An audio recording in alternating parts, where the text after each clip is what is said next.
नमस्कार, मैं अशोक कुमार पांडे और स्वागत है आपका टीसीएच पर। प्रोफेसर अली खान महमूदाबाद अशोका यूनिवर्सिटी में पॉलिटिकल साइंस के प्रोफेसर हैं।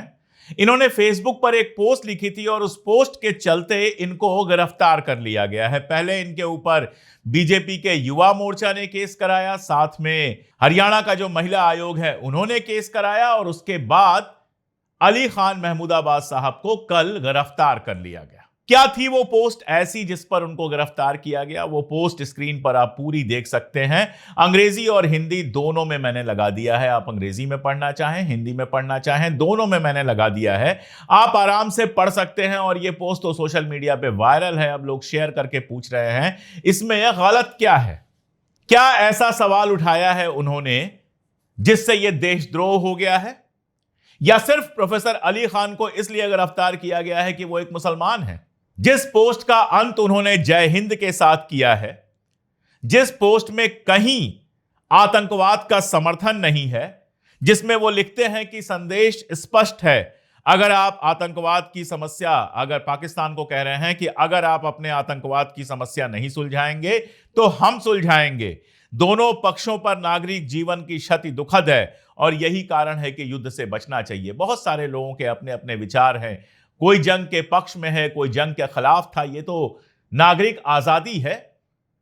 किसी को हक है यह कहने का कि जंग नहीं होनी चाहिए, लेकिन आतंकवाद का समर्थन तो वो नहीं कह रहे हैं। वो कह रहे हैं सीधे सीधे कि भारत ने जो हमला किया है आतंकवादी ठिकानों पर, वो ये बताने के लिए है कि अगर पाकिस्तान आतंकवादियों को पालना बंद नहीं करेगा तो उसको लगातार नुकसान होगा। और जब वो जंग बंद करने की बात कर रहे हैं या जंग ना करने की बात कर रहे हैं तो दरअसल पाकिस्तान से कह रहे हैं कि आतंकवादी पालना बंद कर दो, वरना तुम्हारा नुकसान लगातार होता रहेगा और इस तरह की जंगें लगातार होती रहेंगी। एक सवाल उन्होंने पूछा है बस इसमें, और वो सवाल है ऑप्टिक्स का। आपको याद है और सब जानते हैं, इसमें याद दिलाने वाली कोई बात ही नहीं है कि भारत सरकार को रिप्रेजेंट करने के लिए कर्नल सोफिया कुरैशी को भेजा गया था और विंग कमांडर व्योमिका सिंह को भेजा गया था। उन्होंने कहा है कि यह ऑप्टिक्स तो अच्छी है। मैं इस बात से खुश हूं कि कई दक्षिणपंथी कमेंटेटर कर्नल सोफिया कुरैशी की सराहना कर रहे हैं, लेकिन साथ में यह सवाल पूछा है कि शायद उन्हें उतनी ही जोर से उन लोगों के लिए भी आवाज उठानी चाहिए जो भीड़ की हिंसा, मनमाने बुलडोजर और बीजेपी की नफरत की राजनीति का शिकार बने हैं। महिला सैनिकों द्वारा अपनी रिपोर्ट पेश करने का दृश्य प्रतीकात्मक रूप से जरूरी था, लेकिन अगर वो धरातल पर हकीकत में तब्दील नहीं होता तो सिर्फ पाखंड है। क्या गलत कह दिया है उन्होंने? ऐसा कौन सा सवाल कह दिया है? अगर ऑप्टिक्स का सवाल है जो बुरा लग रहा है या जो देशद्रोह कहा जा रहा है, तो आपके सामने एक ट्वीट है। यह ट्वीट है हर्षवर्धन त्रिपाठी का।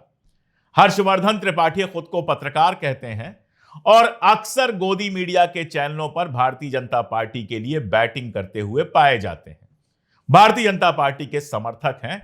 अपने ट्वीट में क्या लिखते हैं? वही बात लिखते हैं, बल्कि खराब बात लिखते हैं कि कर्नल सोफिया कुरैशी और विंग कमांडर व्योमिका सिंह को जो पेश किया गया, वहां पर अपनी रिपोर्ट पेश करने के लिए, भारत को रिप्रेजेंट करने के लिए, वो इनको अच्छा नहीं लगा था। क्यों नहीं अच्छा लगा था? क्या इसलिए कि दोनों महिलाएं हैं, या फिर इसलिए कि उनमें से एक कर्नल सोफिया कुरैशी मुसलमान है, या फिर इस बात के लिए कि विंग कमांडर व्योमिका सिंह भी हर्षवर्धन त्रिपाठी की जात की नहीं है? क्या कारण है ऐसा जिससे उनको बुरा लग गया? और उनका बुरा लगना देशद्रोह नहीं है, प्रोफेसर अली खान का बुरा लगना देशद्रोह बन गया। मतलब कंडीशन यह है कि भारतीय जनता पार्टी का एक मंत्री खुले मंच से कहता है आतंकवादियों की बहन, कर्नल सोफिया कुरैशी को आतंकवादियों की बहन कहता है, और पार्टी से निकाला जाना छोड़ दीजिए, उसको मंत्री पद से भी नहीं हटाया जाता है। वो तो भला हो माननीय हाईकोर्ट जबलपुर का कि सुओ मोटो लेकर केस किया, और उसमें भी सुओ मोटो लेने के बाद जब उन्होंने एफआईआर करने को कहा तो जो एफआईआर की गई उसको माननीय कोर्ट ने कहा कि जानबूझकर कमजोर एफआईआर है ताकि बच के निकल जाए मंत्री। जब मध्य प्रदेश के मुख्यमंत्री मोहन यादव जी से पूछा गया कि क्या आप निकालेंगे, तो उन्होंने कहा कि कोर्ट जैसा करेगा वही होगा। निकाला नहीं गया। कहां है वो किसी को पता नहीं है। बीच में खबर आई कि वो लापता चल रहे हैं। कम से कम इतना तो हम जानते हैं कि अभी तक उनकी कोई गिरफ्तारी नहीं हुई है, और अगर माननीय हाई कोर्ट ने केस नहीं किया होता तो कोई भारतीय जनता पार्टी से जुड़ा हुआ आदमी उनके खिलाफ केस करने नहीं जाता। और बात यहीं पे नहीं रुकी। मध्य प्रदेश के जो उप मुख्यमंत्री हैं, उन्होंने तो यह बयान दे डाला कि भारतीय सेना प्रधानमंत्री के चरणों में नतमस्तक है। वो भारतीय सेना जो तिरंगे और संविधान के अलावा कहीं नहीं झुकती है, उसे कह दिया कि प्राइम मिनिस्टर के चरणों में नतमस्तक है। लेकिन ना कहीं कोई केस हुआ, ना कोई बात हुई, ना कोई टीवी डिबेट हुई, ना ही उनको हटाने वगैरह की कहीं कोई बात हुई। वो सब क्षम्य है। और वो भी छोड़ दीजिए, मिश्री साहब जो थे, विवेक मिश्री, हमारे सेक्रेटरी ऑफ फॉरेन अफेयर्स, विदेश सचिव, जो इन दोनों जांबाज महिलाओं के साथ बैठकर ब्रीफिंग दे रहे थे, प्रेस ब्रीफिंग लगातार दे रहे थे। सीज फायर होता है और विवेक मिश्री जी को इतने बुरी तरह से ट्रोल किया जाता है, इतनी गालियां दी जाती हैं, उनकी बेटी तक के बारे में घटिया बात की जाती है कि उनको अपना ट्विटर अकाउंट लॉक करना पड़ता है। Senior IAS officer, one of the senior most IAS officer, एक शानदार पद पे बैठे हैं, फॉरेन सेक्रेटरी हैं। आप समझिए कितना जिम्मेदार पद है। और सब जानते हैं कि जो प्रवक्ता होता है, जो जाकर वहां बोलता है, वो कोई अपने मन मर्जी से नहीं बोलता है। जो सरकार की नीति होती है वही बताता है। आर्मी की ब्रीफिंग मतलब सरकार जो बता रही है वो हम बता रहे हैं। वो कोई ऐसा नहीं है कि व्योमिका सिंह जी या सोफिया कुरैशी जी या विवेक मिश्री जी जो हैं वो अपने मन से कुछ बोल रहे थे। सीज फायर विवेक मिश्री ने नहीं किया था।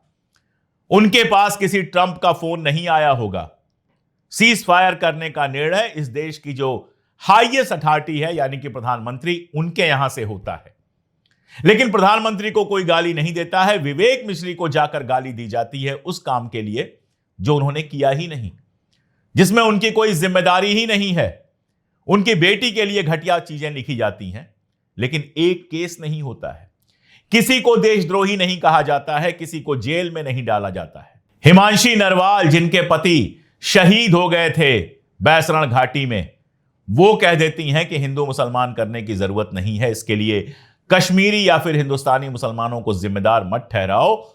गालियों की बौछार हो जाती है, क्या क्या नहीं कहा जाता है उनको, उनके कैरेक्टर पर सवाल उठाया जाता है, जेएनयू का होने पे सवाल, उनकी देशभक्ति पर सवाल उठाया जाता है, लेकिन एक केस नहीं होता है।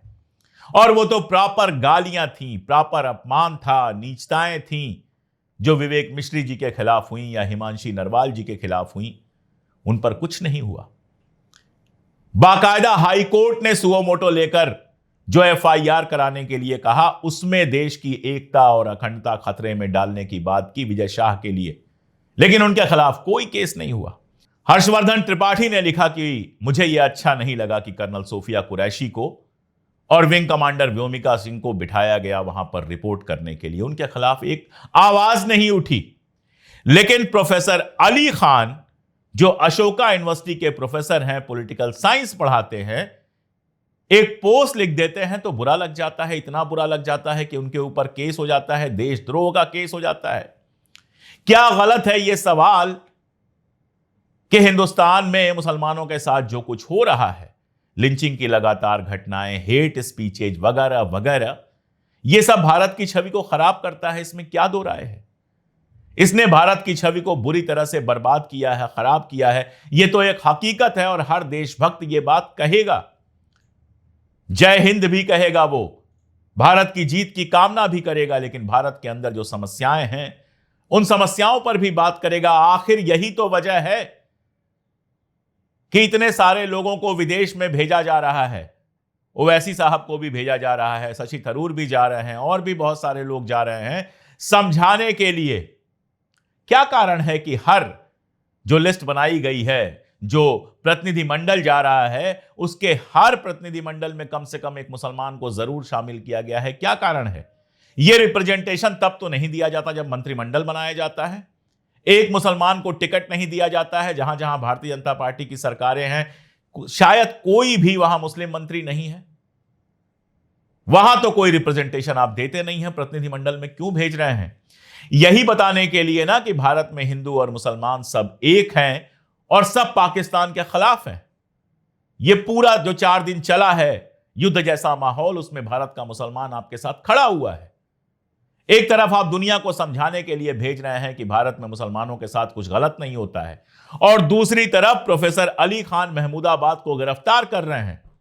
क्या मैसेज जाएगा दुनिया में? आपको क्या लगता है कि हरियाणा की यह खबर हरियाणा और इंडिया के अंदर ही रह जाएगी? जिन मुल्कों में आप भेज रहे हैं वहां के लोग और वहां के हुक्मरान भी आराम से इसको पढ़ रहे होंगे, और पाकिस्तान सारे मुल्कों में यह पहुंचा रहा होगा कि देखो हिंदुस्तान में मुसलमानों के साथ क्या व्यवहार हो रहा है। जो आप कूटनीति शुरू कर रहे हैं, जो डिप्लोमेसी शुरू कर रहे हैं, उसकी शुरुआत में ही गड़बड़ कर रहे हैं। अच्छा लगा कि सोशल मीडिया पर लोग उनके समर्थन में आए हैं, कांग्रेस खुलकर आई है, बाकी पार्टियां खुलकर आई हैं, और सबसे आश्चर्यजनक तो यह हुआ कि रितेश पांडे, जो मेरे छोटे भाई जैसे हैं, बसपा में हुआ करते थे, अब भारतीय जनता पार्टी में चले गए हैं। बीजेपी में जाने के बाद तो उनसे मेरी कोई बात नहीं हुई है, लेकिन मैं जानता हूं कि वो एक शानदार नौजवान हैं, सेकुलर हैं। कुछ मजबूरियां रही होंगी, बीजेपी में गए हैं, लेकिन आज उन्होंने ट्वीट किया और प्रोफेसर अली खान महमूदाबाद के पक्ष में ट्वीट किया। कहा, मेरे दोस्त हैं, मैं उनके परिवार को जानता हूं, उनके परिवार को इस समय उनकी जरूरत है, और कहा कि वो देशद्रोही हो ही नहीं सकते, वो पूरी तरह से देशभक्त हैं। जरूरत की बात जो उन्होंने की पर्सनल मामला है, लेकिन यहां कहना जरूरी है कि प्रोफेसर अली खान की जो अहलिया हैं, पत्नी हैं, वो गर्भ से हैं, 9वें महीने में गर्भ से हैं। कभी भी अली खान के यहां औलाद जन्म ले सकती है, और ऐसे समय में उनके शौहर को जेल में डाल दिया गया है। उनका परिवार कितने तनाव में होगा, यह बात आप समझ सकते हैं। कल ही खबर आई कि एक यूट्यूबर लड़की को और 4-5 और लोगों को गिरफ्तार किया गया है देशद्रोह के आरोप में, पाकिस्तान के लिए जासूसी करने के आरोप में। उस लड़की के वीडियो जो वायरल हो रहे हैं उसको देखिए, वंदे मातरम की तारीफ करते हुए नजर आ रही है, कहीं धार्मिक झंडा लहराते हुए नजर आ रही है। कुल मिलाजुलाकर उसी तरह का प्रोपेगेंडा कर रही है जो बीजेपी के समर्थक यूट्यूबर्स और बाकी लोग करते हैं। लेकिन अब सरकार खुद कह रही है कि वो पाकिस्तान के लिए जासूसी कर रही थी। यह सवाल तो आगे बताएगी ही सरकार कि कैसे उसको गोपनीय खबरें मिल रही थी, कौन सी गोपनीय खबरें उसको मिल रही थी, कौन उसको गोपनीय खबरें दे रहा था जिसको वो पाकिस्तान तक पहुंचा रही थी। लेकिन वहां एक हिंदू नाम है, ज्योति मल्होत्रा नाम है। बहुत सीधी सी बात है कि हिंदू हो या मुसलमान हो या सिख हो या ईसाई हो, सब में से कुछ लोग ऐसे हो सकते हैं जो जासूस हों, जो पैसों के लिए किसी भी हद तक चले जाएं, किसी के हाथ बिक जाएं। लेकिन 99% हिंदू, मुसलमान, सिख, ईसाई जो हैं वो देशभक्त हैं, वो देश के बारे में चिंता करते हैं। और ऐसे लोगों को जब आप गिरफ्तार करेंगे, एक प्रोफेसर अगर सवाल नहीं उठाएगा लोकतंत्र के अंदर, तो कौन उठाएगा? सबसे शर्मनाक तो यह है कि अशोका यूनिवर्सिटी प्रोफेसर साहब के साथ खड़े होने की जगह कह रही है कि उनका निजी बयान है, इससे हमारा कोई लेना देना नहीं है। ऐसे इंस्टीट्यूट कभी बड़े इंस्टीट्यूट नहीं बन सकते हैं जो अपने लोगों के साथ खड़े ना हो। पढ़ना चाहिए साथ में।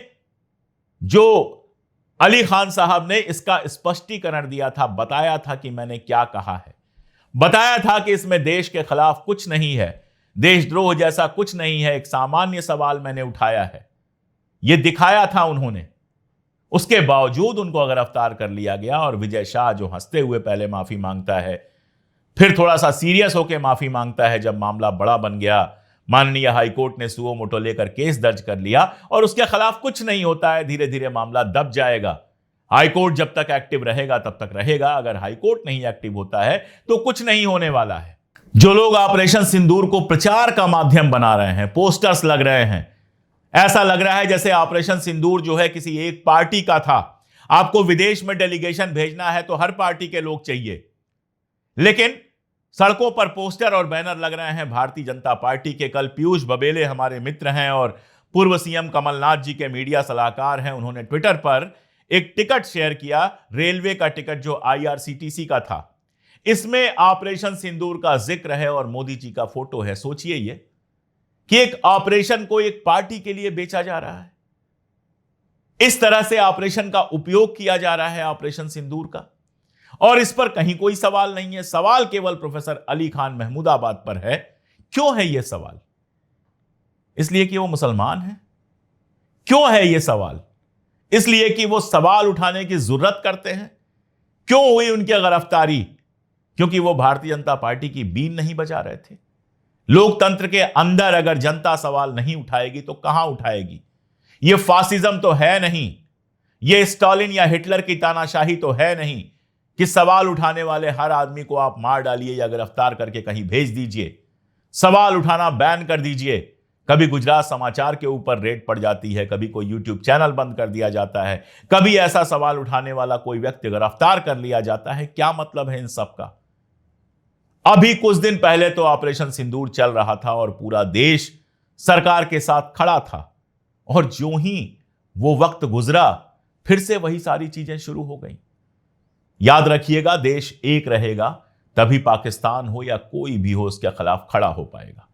और ऐसे अगर देश के अंदर लोगों को परसिक्यूट किया जाएगा तो बहुत बुरा हाल होगा। देश को एक रखना सरकार की जिम्मेदारी है।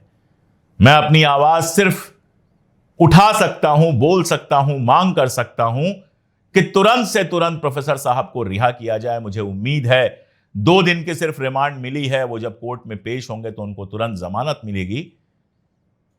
लेकिन फिर भी मैं अपील कर रहा हूं कि न केवल जमानत दी जाए बल्कि इस केस को पूरी तरह से खारिज किया जाए। हरियाणा पुलिस को यह कहा जाए कि भाई, लोगों के बोलने की आजादी मत छीनिए, लोगों का बोलना देशद्रोह नहीं होता, और इस तरह के केसेस कर कर लोगों को ना फंसाइए। उम्मीद है, और उम्मीद है कि उम्मीद पूरी होगी, लेकिन इस तरह की चीजें बेहद बेहद बेहद परेशान करने वाली हैं। आज के लिए इतना ही। बहुत शुक्रिया।